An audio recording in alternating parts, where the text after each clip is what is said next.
저는 슈퍼본부의 해용사업단의 이제 홍준FC라고 하고요.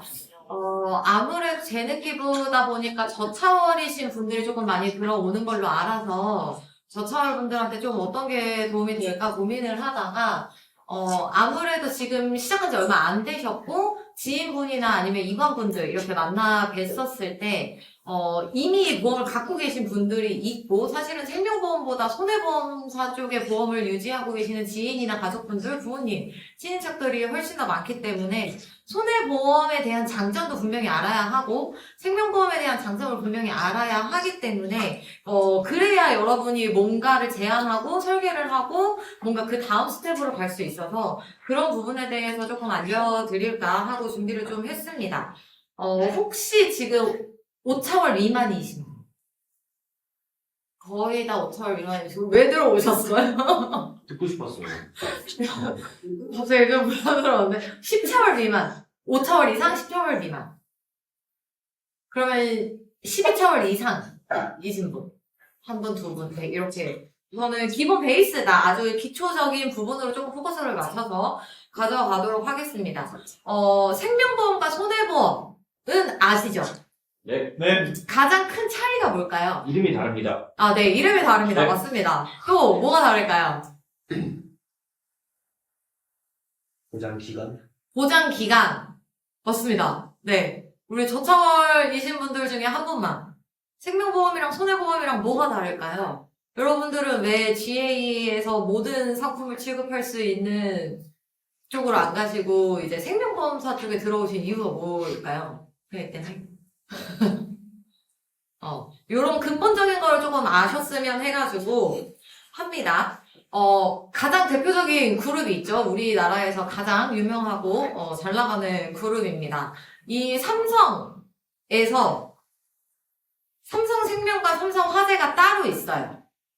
알고 계세요? 네. 들어보셨죠? 네. 생명이랑 삼성화재가 물론 계열사이긴 하지만 이 같은 그룹 안에서 다른 회사명을 했다는 거는 분명히 각자에 대한 차이점이 있고 그런 부분에 대한 강점을 각자가 살려나가기 때문에 이렇게 각각의 생명보험과 손해보험을 한 회사에서도 두 개를 갖고 있는 부분이 있거든요. 이 부분에 대해서 조금 말씀을 드리자면은 간단하게 생명보험은 쉽게 말씀드리면은 포괄주의예요. 포괄주의가 뭐죠? 너무 어려운 질문인가요? 포괄주의. 뭉뚱그려서 포괄적으로 그냥 이렇게 된다라는 거고 열거주의는 그러면? 열거. 네, 열거한다. 말 그대로예요. 나열한다.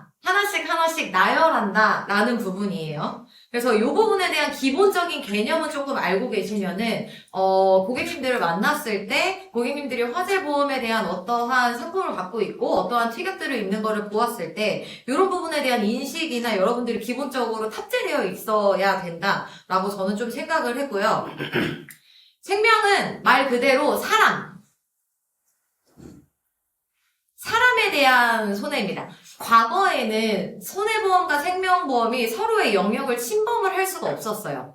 각기 고유의 상품이 있었고 손해보험에서 생명보험을 팔 수 없어서 그렇기 때문에 우리가 지금 생명보험을 따고 난 다음에 변액보험 이외에도 손해보험의 자격증을 별도로 취득을 하고 있죠. 그 이유가 취급하는 것 자체가 모두가 다르기 때문에 여러분들이 이 부분에 대해서는 정확하게 인지를 좀 하고 계셔야 되고 손해보험은 재산에 대한 손해를 배상해 주는 거예요. 그럼 여기서 이제 의문점. 손해보험에서 가장 유명한 게 뭐죠? 실비는 뭘 보상해 주는 거죠? 내가 낸 돈. 내가 낸 돈을 일부 약속된 퍼센테이지만큼 배상을 해주는 거예요. 그렇기 때문에 손해보험에 속하는 겁니다. 여러분의 몸이 아니라 내가 쓴 돈에 대한 보상을 해주는 게 실비예요. 그래서 이런 부분에 대해서 왜 사람에 대한 부분인데 손해보험은 왜 실비를 하지? 취급을 하지? 라는 그런 게 있긴 하지만 병원에 다녀와서 물론 내가 어디가 아파야 다쳤어야 실비를 청구를 할 수는 있겠지만 이런 부분에 대해서 근본적으로 손해보험은 재산, 재물에 대한 배상을 해주는 거다. 그러면 손해보험에서 여러분들이 알고 있는 거 실비 말고 또 대표적인 거 뭐 있죠? 자동차 또 운전자. 네, 여러분들 저는 거의 손해보험에서 요 세 가지만 거의 타겟으로 합니다. 그리고 그 이외의 건 웬만하면 생명보험으로 받으려고 조금 노력을 하는 편이다라고 보시면 될 것 같고, 그러면은 우리가 보험에서 가장 100% 확률로 나오는 거? 사망. 그 다음에 여러분들이 고객들 만나면은 뭐 열심히 얘기해요? 질병, 3대 질병? 암내심. 그 다음에 입원, 수술. 이렇게 큰 카테고리로 나누신다라고 보시면 될 것 같아요. 그러면은 사망에 대해서 생명보험이랑 손해보험이랑 무슨 차이가 있을까요? 일반 사망과 네. 재해 사망. 재해 사망. 또 질병 사망. 사망은 생명보험에서 사망이라고 하면 그냥 사람이 죽었냐 살았냐예요. 이유를 묻지 않아요. 그냥 이 사람의 사망을 하게 되면은 이제 사망 고지가 나오죠. 서류가 떼지면 그것만 첨부하면은 뭘로 죽었는지, 왜 때문에 죽었는지 우리는 묻지 않아요. 죽었는지의 여부만 판단을 하는 거예요. 근데 반대로 손해보험사에서는 이제 조건부 사망이라고 해서 말씀하신 대로 상해 사망이냐, 질병 사망이냐를 분별을 합니다. 요거에 대해서 이제 예시는 제가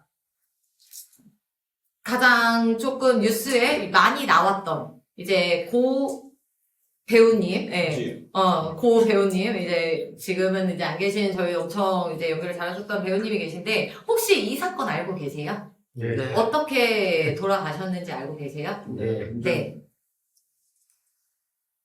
김주혁 배우님께서 차량 추돌과 그랜저 운전자는 이제 추돌 과속 음치어지였다. 김주혁이 급성신고로 의색을 잃어 사고가 제기됐다. 라는 부분입니다. 빨간 박스 보시면 될 것 같은데 이거에 대해서 지금 시시비비를 가리고 있는 게 뭐죠? 사고로 먼저 죽었냐? 아니면 심근경색이 와서 사고가 났냐? 인 거죠. 그러면은 이 부분에 대해서 만약에 심근경색이 먼저 와서 사망했다면 그거는 어떤 거예요? 질병 사망이고 사고가 난 충격으로 심근경색이 와서 사망을 한 거면 상해 사망이에요.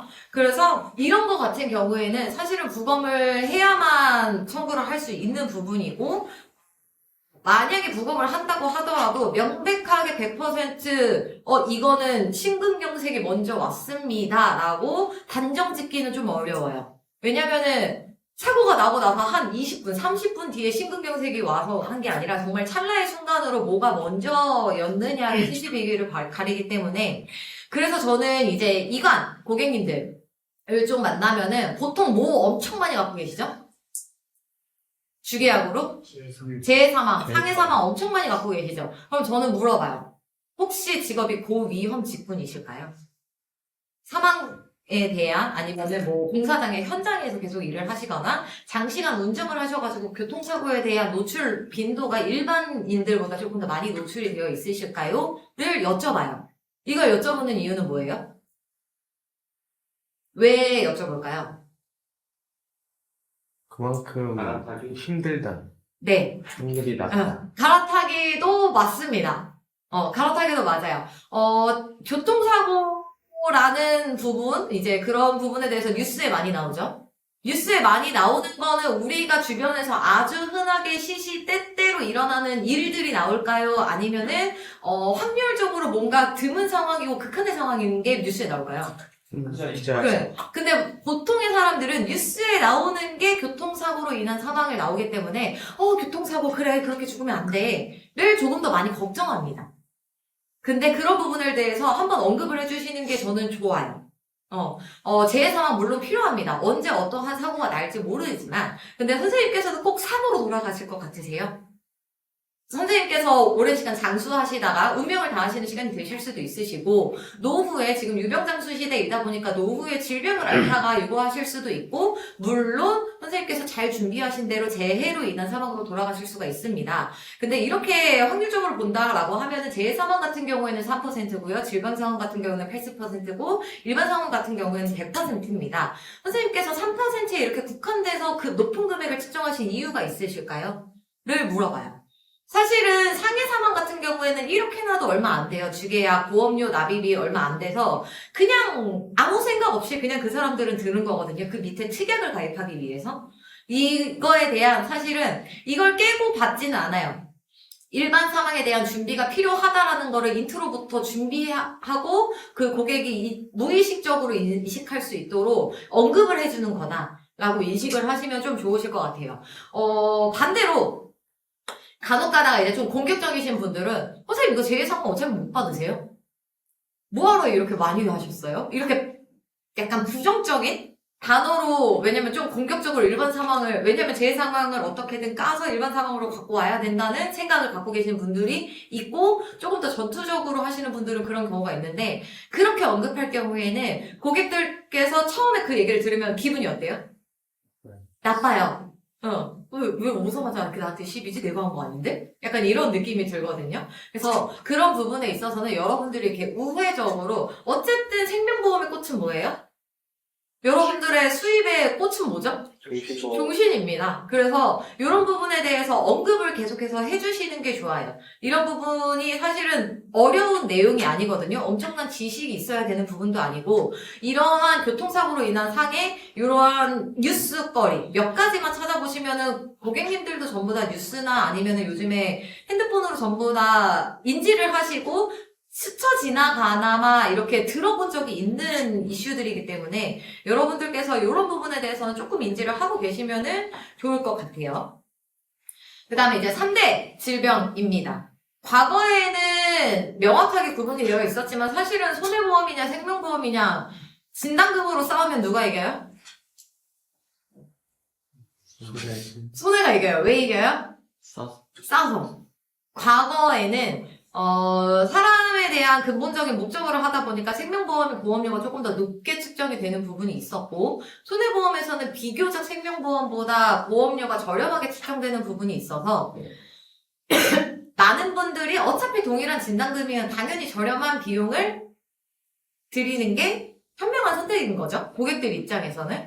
그래서 이런 부분에서는 손해보험에서는 몇 세 만기가 정해져 있습니다. 과거에는 80세였고 90세, 100세, 지금 110세, 지금 나오는 태아보험은 맥시멈으로 하면 120세까지도 설정이 가능하다고 합니다. 근데 우리 생명보험 같은 경우에는 보장기간이 종신보장이에요.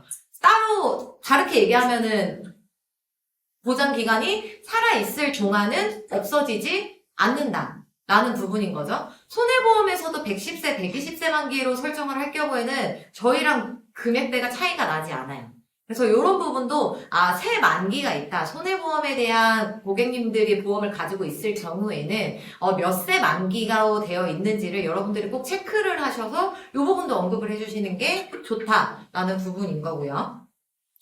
이거는 이제 질병에 대한 이제 약간 개정이 좀 있었어요. 과거에는 좀 여러 차례 있었는데 마지막으로 개정된 게 20년 7월이었고 시행일자가 21년 1월부터 약관으로 개정된 부분이 있었는데 기존의 안보험 약관으로 보면은 이러한 내용이 있습니다. 이 내용 보면은 사실 뭘 말하는 건지 잘 모르시겠지만 빨간 박스 한번 보실게요.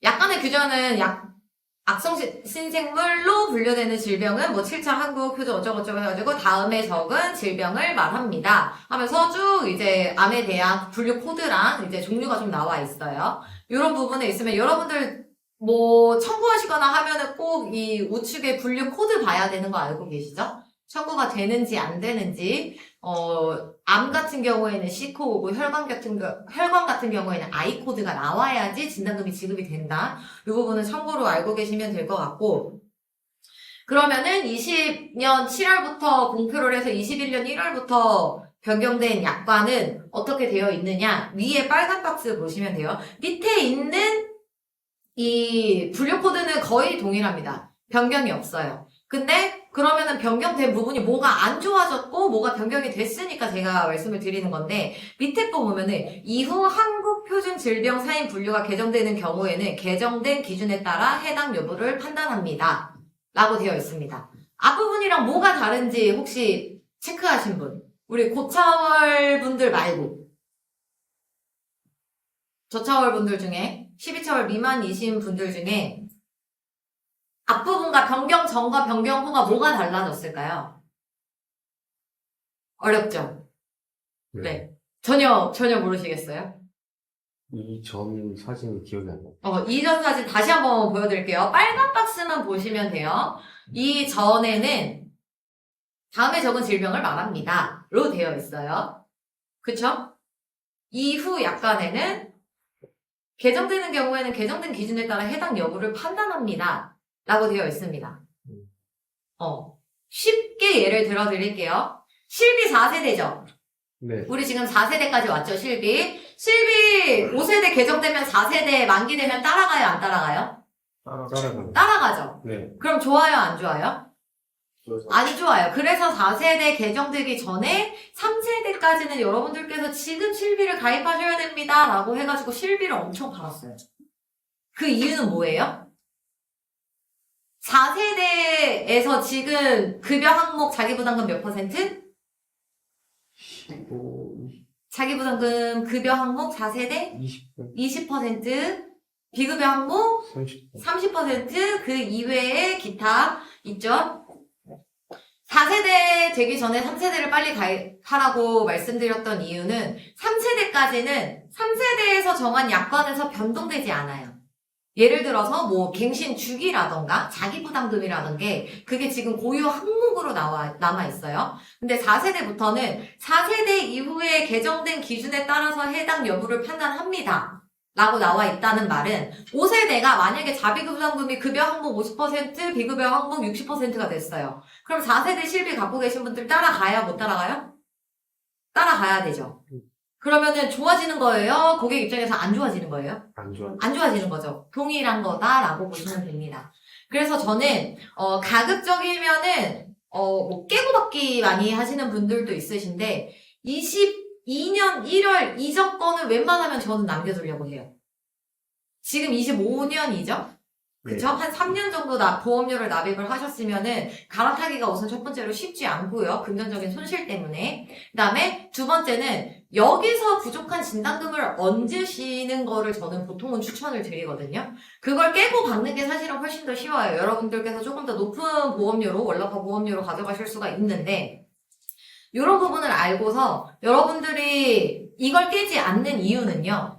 하면서 한 번 요 내용만 언급. 근데 사실 우리가 지식의 저주라고 하는 게 여러분들이 이거 갖고 가가지고 고객한테 이거 보여주면 고객이 뭔 소리인지 알아요? 몰라요? 몰라요. 모르죠. 우리가 열심히 배운 내용을 지금 여러분들 그래도 설계사 시험까지 합격을 하셔가지고 들어오셨잖아요. 근데도 지금 이 약관을 보여드리니까 무슨 내용인지 지금 인지가 안 되시죠? 고객들은 우리보다 더 이해하는데 시간이 오래 걸려요. 그렇기 때문에 고객들한테 말할 때는 최대한 쉽게 간략하게 말씀을 해드리는 게 좋아요. 그러면은 이런 거 같은 경우에는 22년도 이적거 진단금은 꼭 유지를 하셔야 됩니다. 22년 이후부터 실비처럼 이후에 개정되는 거는 법이 개정된 게 약간이 쫓아가는데 22년도 선생님께서 지금 과거에 가입하신 부분은 요 고유의 진단 코드가 변동이 되지 않기 때문에 선생님께서 받으실 수 있는 진단금의 크기라던가 아니면은 이런 분류 자체가 조금 더 유리하신 부분이 있어서 이렇게 유리하신 부분은 남겨드리고 다만 과거에 준비를 하셨다 보니까 진단금이 2,000에서 3,000 너무 적습니다.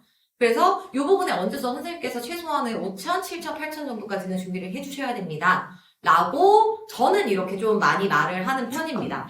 물론 우리가 얘기하지 않으면 몰라요. 고객은 22년도에 이 약관이 변경이 됐는지 어쨌는지 우리도 모르는 내용을 고객이 알 리가 없죠. 근데 다만 이런 거를 언급을 함으로써 너에 대한 내가 최상의 컨설팅을 하는 거야 라는 거를 고객한테 약간 신뢰를 준다라는 이미지로 설정을 하시면 될 것 같고 엄청 어려운 용어 이런 걸로 조금 고객을 현혹시키는 분들도 있으신데 그런 것들보다는 사실은 쉬운 말로 고객과 대화하면서 풀어나가는 게 조금 더 유리하기 때문에 이런 부분도 여러분들이 한번 참고를 하셔가지고 알고 계시면 좋을 것 같다라고 생각을 해가지고 제가 이제 좀 준비를 했고요.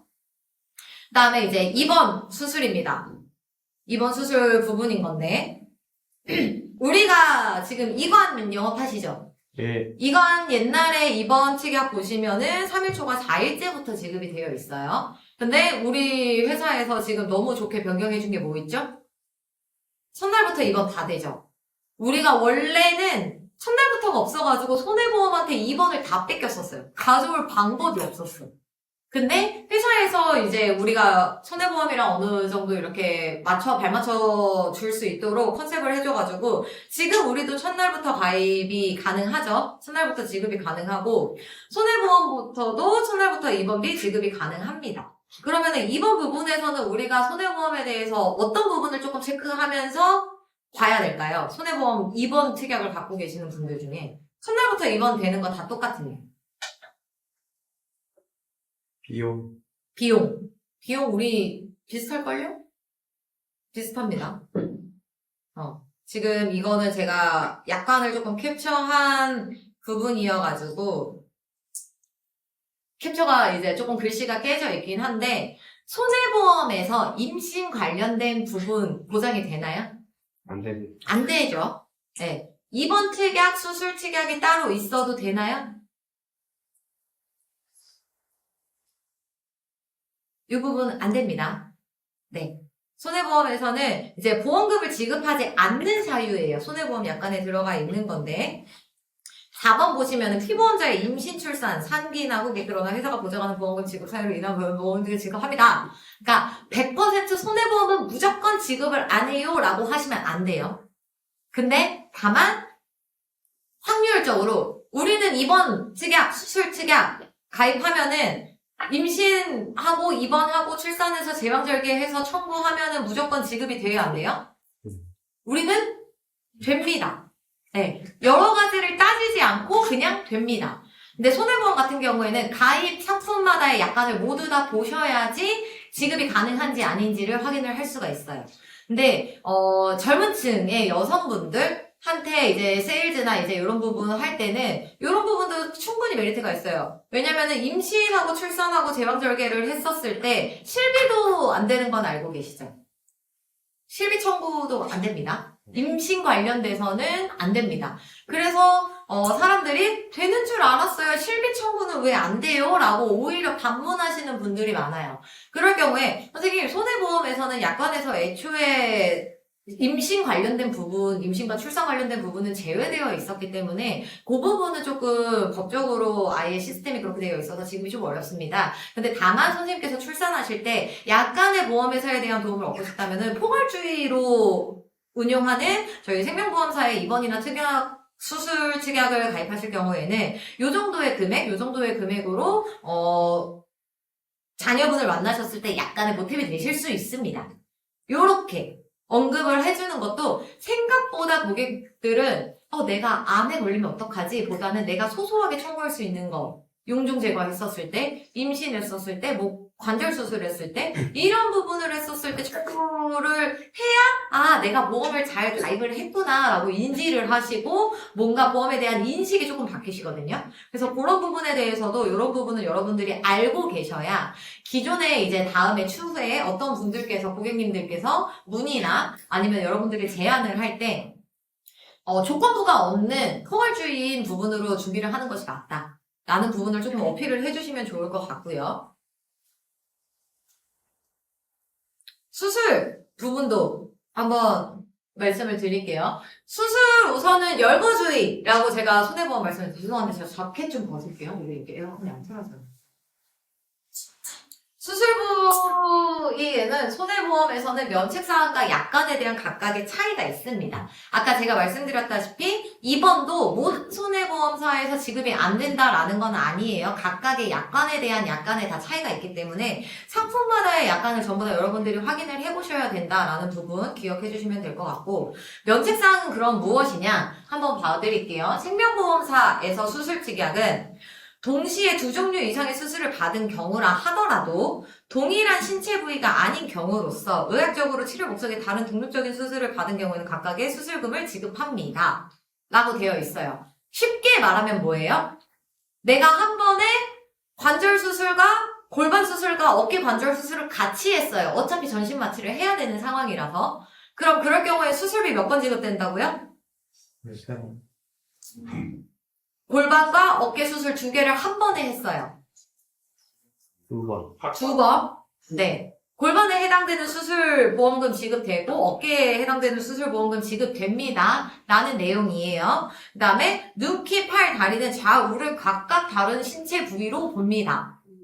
쉽게 말해서 제가 팔 두 쪽이 날라갔어요. 팔 두 쪽을 전부 다 수술을 해야 돼요. 그러면은 저 수술보험금이 2번. 2번 나오는 거예요. 이해되셨죠? 네. 네. 손해보험사 볼게요. 손해보험사 수술제약은 하나의 사고로 두 종류 이상의 상해 수술을 받거나 같은 종류의 수술을 2회 이상 받은 경우에는 하나의 상해 수술 보험금만 지급합니다. 이 내용은 뭘까요?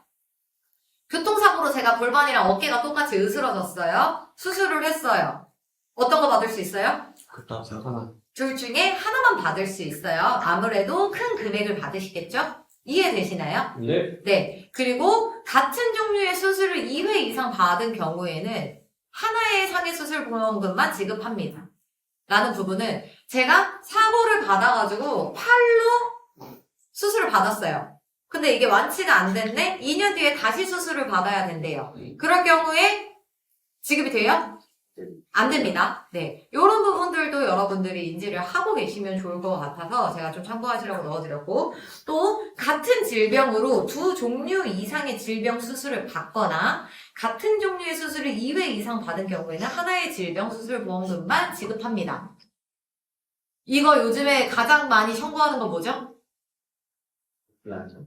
임플란트 또 용종 제거 많이 하시죠?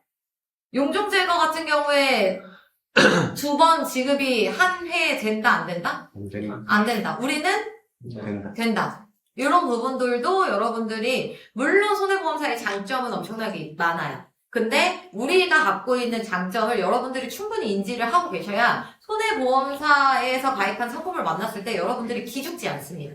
그래서 우리 생명보험사에 있는 포괄주의라는 게 정말 엄청난 혜택이고 엄청난 메리트인데, 이 부분을 약간 모르시는 이유는 우리는 수술 특약 넣으면 어떻게 떠요? 1호종. 네, 1호종. 근데 그나마 지금 이게 좀 많이 늘어난 거예요. 예전에는 그냥 수술 특약 한 줄이었어요.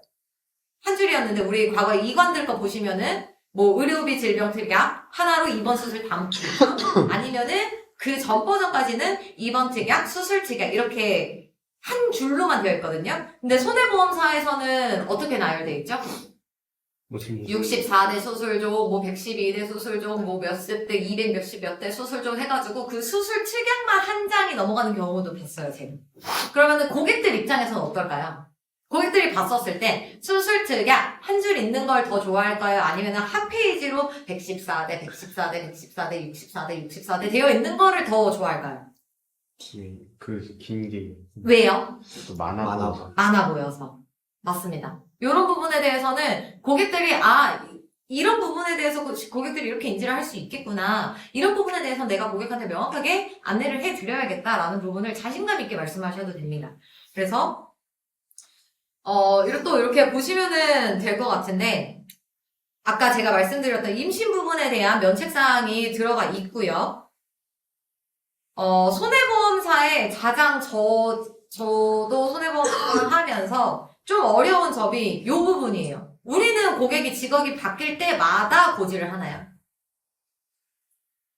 고객의 직업이 바뀔 때마다 만약에 제가 회사를 다니다가 공장을 갔어요. 바뀔 때 고지를 안 했다고 혹시 제가 보험금을 못 받을 확률은? 없진 않아요. 없진 않습니다. 네. 하지만 아주 낮아요. 왜냐면은 우리는 포괄적으로 상해로 다쳤냐, 질병으로 다쳤냐를 꼬치꼬치 깨묻지 않기 때문에 어디가 다치셨어요? 무슨 수술을 하셨어요?를 먼저 물어봐요.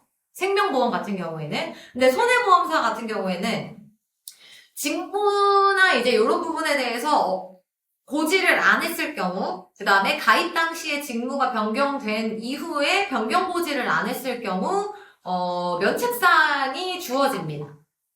하단에 박스 보면은 전문 등반이나 뭐 스쿠버 다이빙, 뭐 패러글라이딩, 모터보트 자동차 아니면은 뭐 잠수 이제 이런 부분에 대한 직무가 있고, 제가 한 가지 예시를 좀 들어드리면은 제 지인이었는데요. 승용차에서 이제 회사를 다니다가 이제 영업직으로 돌리려고 트럭으로 바꿨어요. 화물차로 차를 바꿨어요.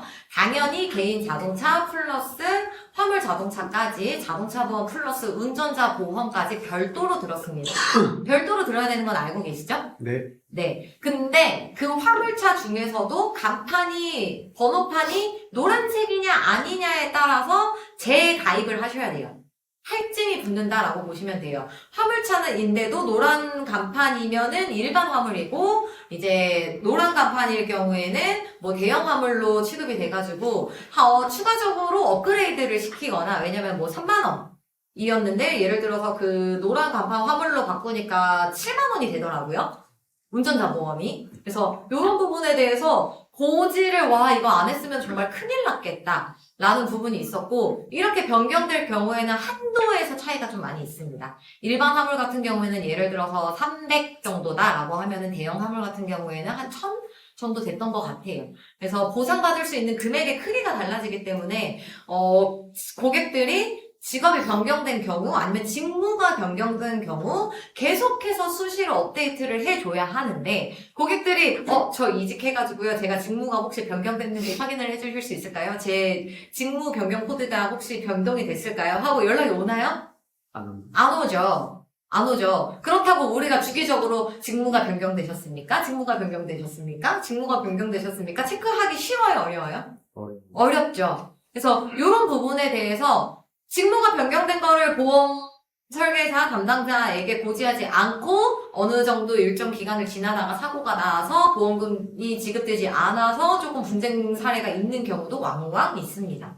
네. 그래서 여러분들이 손해보험에 대해서 조금 이제 고객들을 관리를 하실 때에는 이런 부분에 대해서 직무나 이런 부분에 대해서 좀 체크를 해야 된다라는 거를 명확하게 인지를 하고 계셔야 됩니다. 대표적인 사례로 또 이제 요거는 좀 안타까운 내용이었는데, 우리 이제 과거에 세월호 이제 사고가 났었을 때 저희 이제 국가 운영소보다 이제 개인 잠수부나 이제 어선들이 조금 인명구조를 좀 많이 했었잖아요. 이제 그때 잠수사 개인이 가입한 보험에 대해서 얘기를 좀 나왔던 건데, 세월호 잠수사가 개인적으로 가입한 손해보험이 있었다고 가정을 한다 라고 하면은 의료비 일당 사망보험금 휴유장애는 모두 보상받지 못합니다.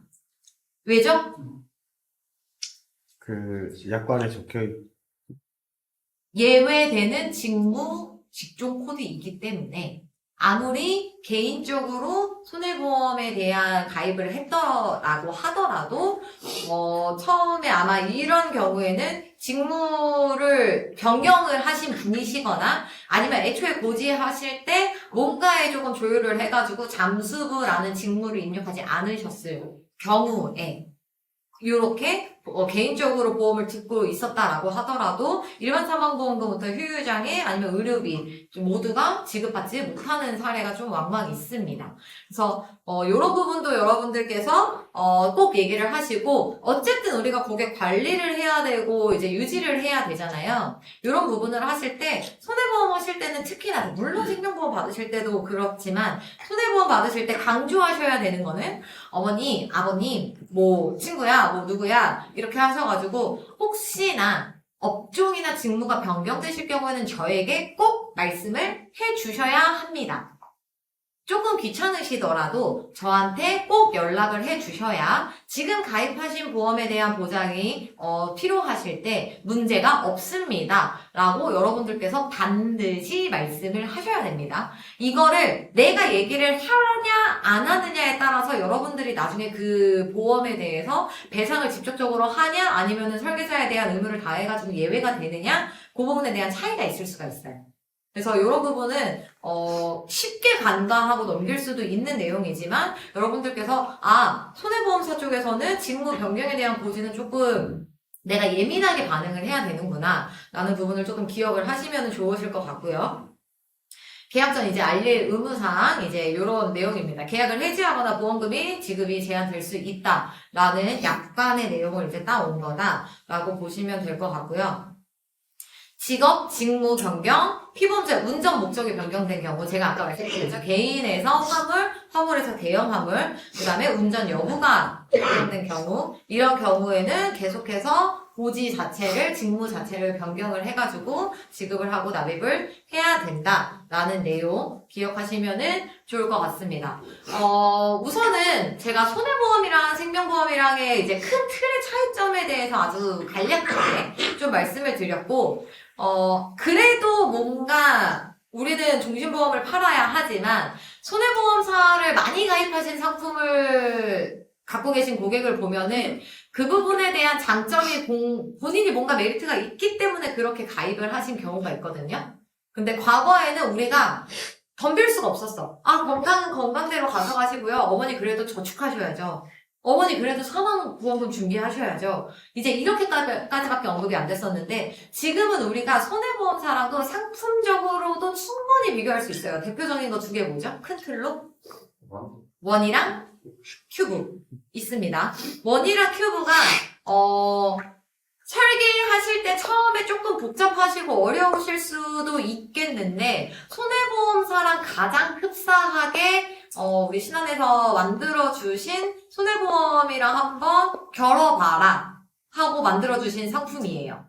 이런 부분을 보시면은 진단금 별도로 들어가는 거, 입원 수술, 첫날부터 뭐 중환자실, 그다음에 뭐 상급병원, 뭐 요즘에 종합병원까지 나왔죠. 종합병원 1인실, 1, 2인실, 뭐 통합으로 이렇게 해가지고 손해보험사에서 넣을 수 있는 여러 가지 특약들을 우리도 손해보험사처럼 조금 쪼개서 설계하기는 아주 많이 불편해졌지만 손해보험사랑 충분히 겨룰 수 있을 만한 정도의 상품으로 나온 게 이 두 가지거든요.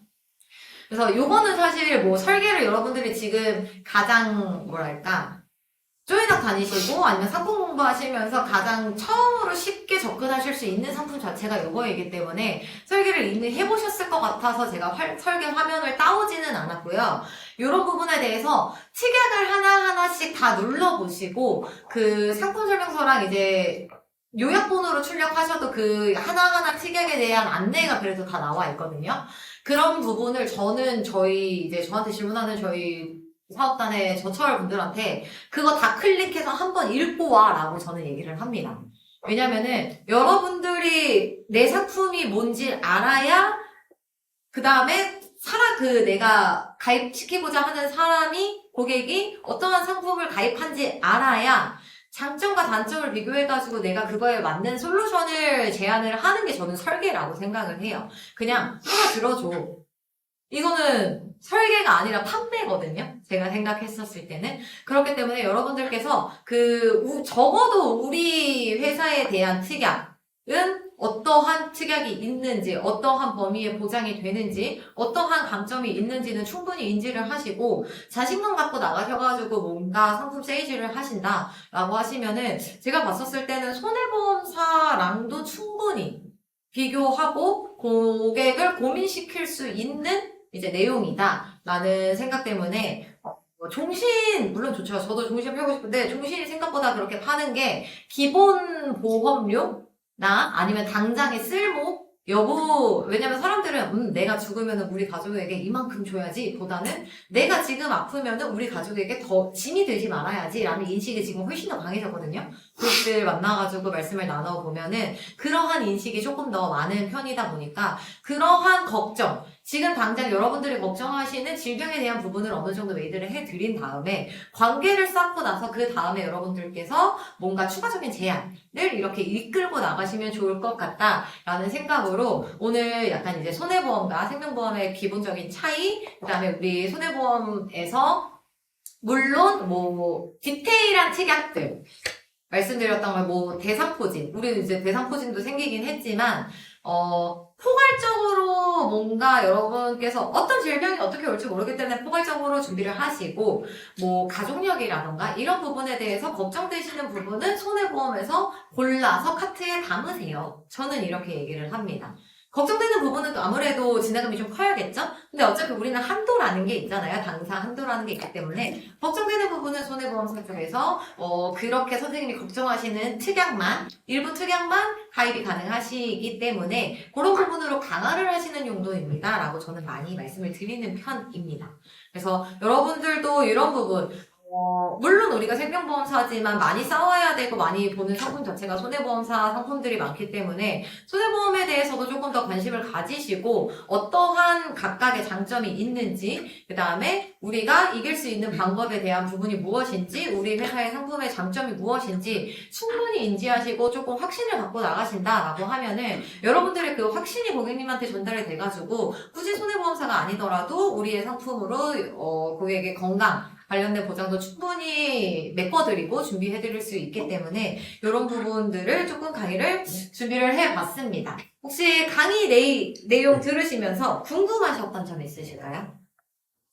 네, 먼저 손 들어주셔가지고. 그 여성분들 네. 임신 같은 경우에 보통 임신을 하기 전에 태아보험이나 이런 걸 손해보험에서 많이 가입을 하시는데 네. 그럼 만약에 생명보험 쪽에서 그런 걸 준비한다라고 했을 때는 어떤 특약들을 넣는 게 좋은지 태아보험. 그 뭐 임신이나 출산 그런 쪽 관련해서 수술 특약들이 생명보험에서 어떤 특약을 넣었을 때 좀 받을 수 있는지. 생명보험에서는 그냥 저희 같은 경우는 1호종 넣으시면 돼요.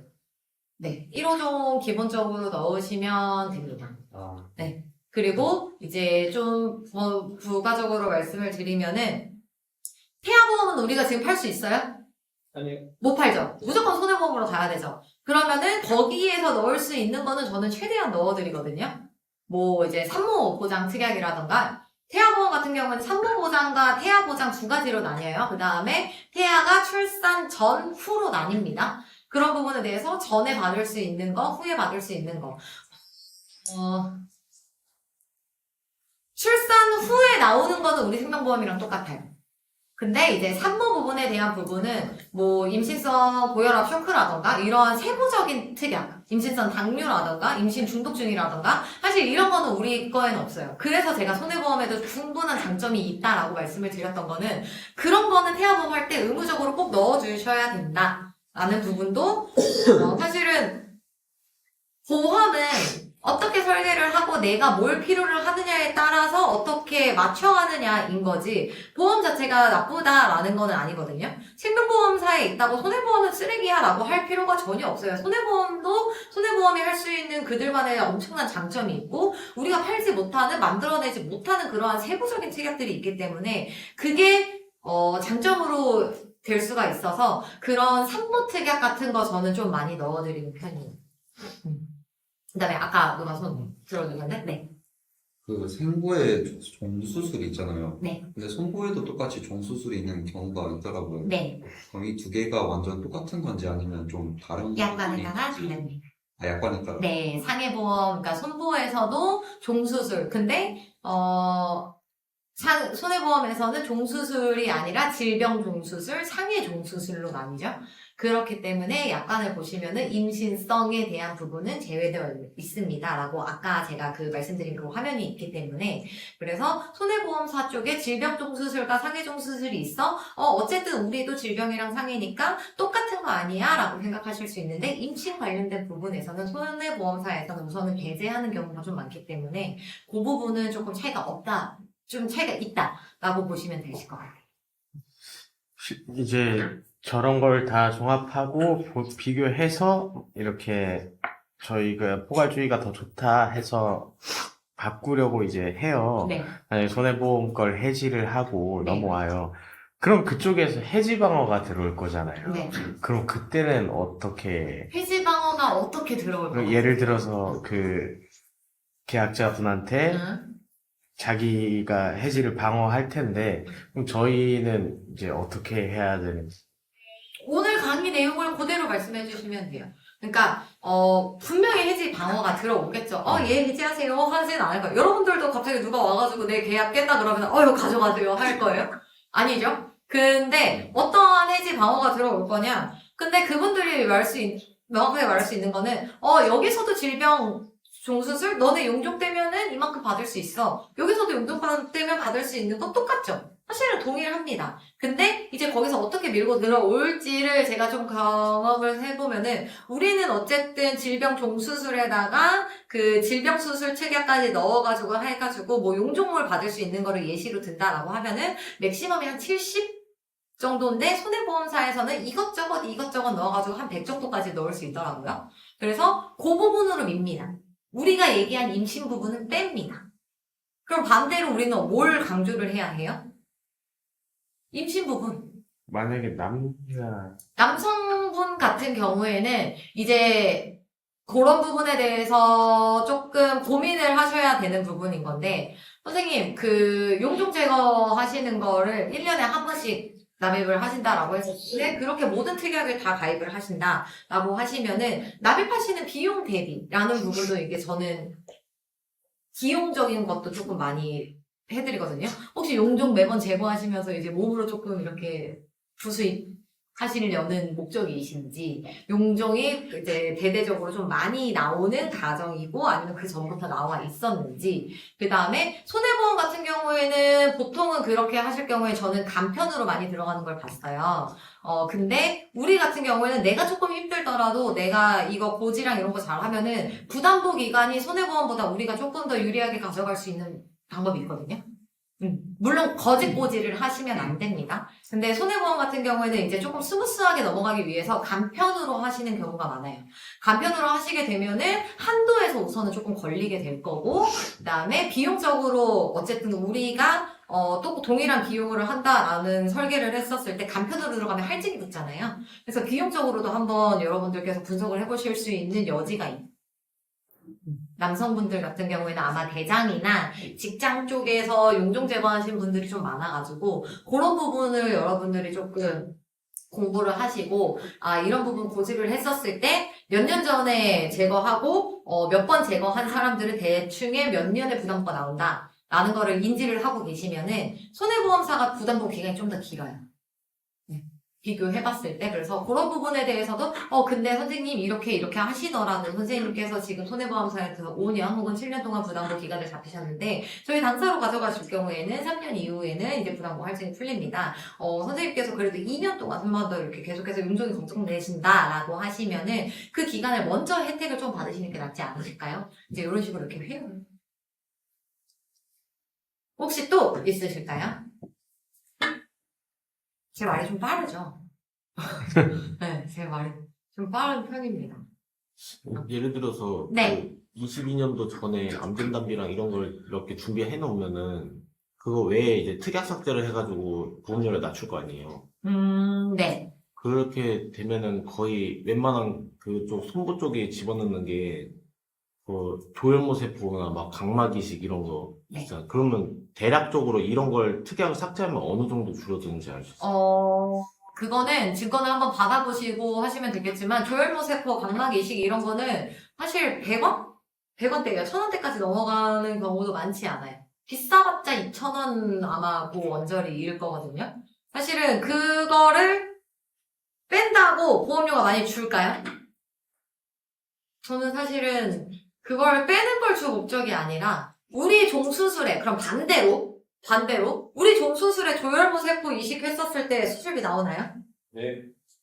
네, 저희 나옵니다.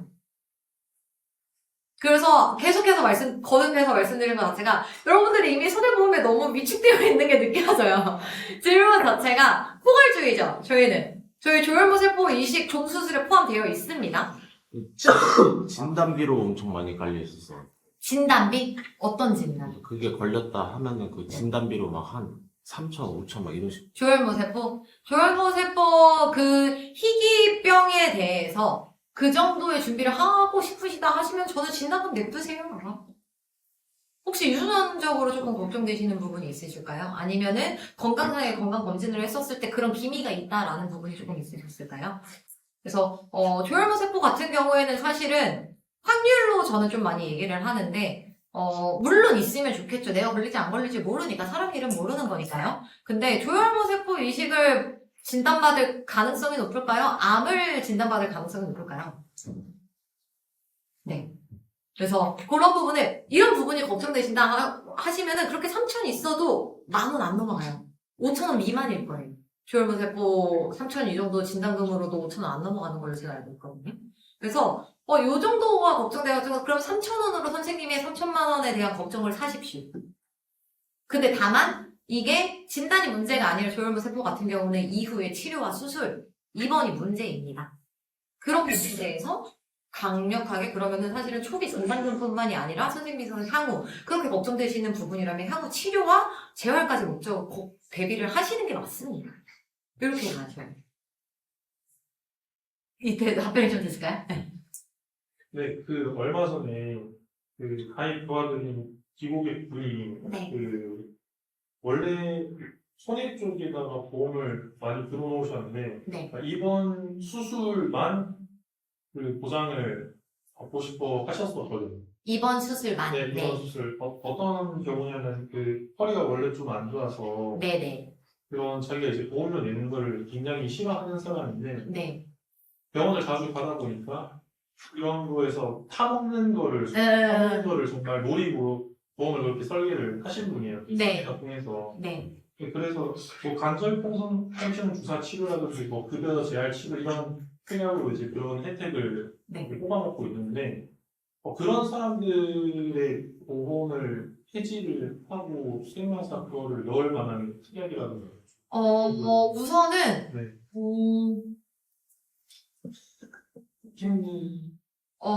저는 해지를 시키지는 않을 것 같아요. 네. 네. 왜냐면은, 물론 내가 받는 것도 중요하지만 그 사람이 지금 직접적으로 사실은 보험에 대한 혜택? 물론 노린 거긴 하지만 받고 있는 거잖아요. 네. 근데 그거를 왜 굳이 해지를 시켜야 할까라는 저는 반대의 의문이 조금 드는 부분이 있고 네. 근데 다만 왜냐면은 지금 당장 우리가 넣어준 부분에 대해서 그 사람이 당장 뭔가 치료받는 부분에 대해서 거기에서 받는 만큼의 보험금을 청구받을 수 있거나 혜택을 받을 수가 없잖아요. 네. 사실 저는 그런 부분에 대해서 준비를 잘하셨습니다라고 합니다. 근데 다만 그런 제가 말씀드렸죠. 손해보험의 장점은 그러한 내가 유독 걱정되고 내가 유독 이렇게 자주 이용할 것 같은 그 특약을 골라서 담을 수 있다. 네. 그분은 그걸 그렇게 하신 것 같거든요. 네. 근데 어머니 지금 허리가 아프신데 나중에 어디는 안 그러실까요? 근데 지금 갖고 계신 거에서는 오로지 여기만 보상이 가능하세요. 추후에 다른 부분에 대한 부분도 대비는 하셔야 되지 않을까요? 큰 금액이 아니더라도 어머니 허리에만 올인하실 건 아니잖아요. 허리가 아프시다 보면 자연적으로 관절이 아파지고 무릎이나 골반 통증도 같이 오실 텐데 그 부분에 대한 대비가 대책이 전혀 없으세요, 어머니. 이렇게 끌고 가셔야죠. 왜냐면 우리는 포괄주의니까. 이렇게 조금 인트로를 끌고 가셔서 무조건 저는 어떠한 타사의 상품이 나쁘다고 생각하지는 않습니다. 네. 그래서 그렇게 자기가 선택한 지금 충분히 혜택을 받고 있는 그러한 특약을 저는 억지로 깨부시진 않아요. 대신에 충분히 칭찬을 해요. 자기가 그렇게 노리고 가입을 하셨기 때문에, 본인이 그렇게 하셨기 때문에, 그 부분에 대한 칭찬을 하시면은, 그쵸? 제가 이거 좀 열심히 막 이렇게 해가지고 설계상 알아보고 했어요. 막, 오히려 스몰 토킹이 되거든요? 관계 형성 이후에 넓은 범위, 포괄로 조금 더 유도하시면 좋으실 것 같아요. 감사합니다. 혹시 질문 또 있으실까요? 네. 질문 없으시면은 오늘 재능 기분을 여기서 마치도록 하겠습니다.